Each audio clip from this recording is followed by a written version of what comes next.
Dr. Kennedy Graham. Thank you, Mr. Speaker. It's time the government levelled with the public on the question of spying. It's time the government gave an honest account of how much, in what circumstances, and on what moral and legal justification it undertakes electronic interception. Because all the public has been getting lately is a stylistically shallow assurance from the Prime Minister that he's been advised by the GCSB that everything it is doing is within the law. That is demonstrably lame, to a point of self-contradiction. It is like releasing the murder suspect on the grounds he told the police not to worry, he's innocent.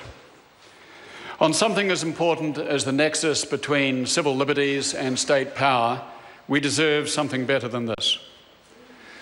The Green Party recently laid a complaint to the Inspector General regarding revelations that the GCSB has been undertaking mass surveillance through electronic intercepts of people in the Pacific region.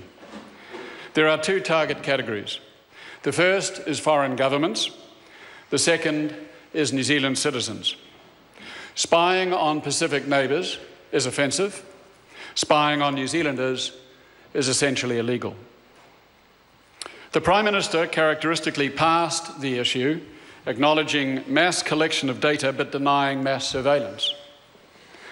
Setting aside semantics and confining ourselves to logic, we would not do mass collection unless there were a contingent intent to do mass surveillance. So the distinction is meaningless. Certainly the distinction is lost on the NSA and also on New Zealanders, so it is only the Prime Minister who is impressed by his own reasoning. Avoiding his resignation required a public soliloquy in the fashion of Hamlet. In addition to spying on Pacific friends, the GCSB has extended its services on behalf of individual ministers, spying on the Honourable Tim Gross's rivals for the WTO job. This included candidates from South Korea, Indonesia and Brazil. That too is on the edge of the law or beyond it, as well as being offensive to those governments. Were they doing the same to New Zealand? In some cases, perhaps. In others, perhaps not. Either way, it is irrelevant. We're talking about our own domestic law and political integrity, which has nothing to do with reciprocity. The Prime Minister has tossed these actions off in that vapid, blokey way we have come to know and disown. He beamed, somewhat inaccurately, into the cameras recently after 2 sessions with the Korean President, claiming the matter had not been raised, thereby displaying an ignorance of normal diplomatic protocol. I say to the Prime Minister, are you not concerned by the fact that, despite your dignified assurance to the world that nations do not give a monkeys, are you not concerned that the government of Brazil called in your ambassador for a please explain meeting? The Solomon Islands is undertaking an investigation as to who is spying on them, and Tonga has expressed its disappointment at New Zealand's actions, because you should be.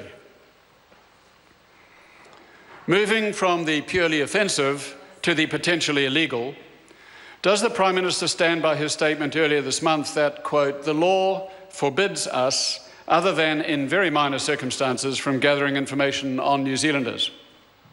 Can he assure the public that the GCSB is not using a broad definition of the words private communication in the Act to spy on New Zealanders without a warrant?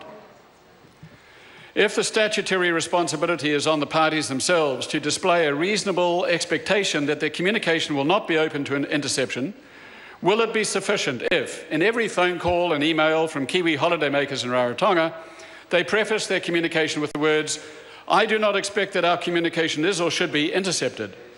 Will that be sufficient for the GCSB to click off the intercept? If 71.6% of New Zealanders now believe their private communications are being intercepted, is that opinion poll in itself an instrumental factor in the way the GCSB would infer what a reasonable expectation must be? And is that not an indictment on poor legislative drafting? If I am within the 28.4% of Kiwis who like to believe I am not being intercepting, how do I convey that reasonable expectation to the GCSB? The utterances, Mr. Speaker, by this Prime Minister on the issue are in truth not Shakespearean. They are Orwellian. Todd Miller. Mr. Speaker, it's great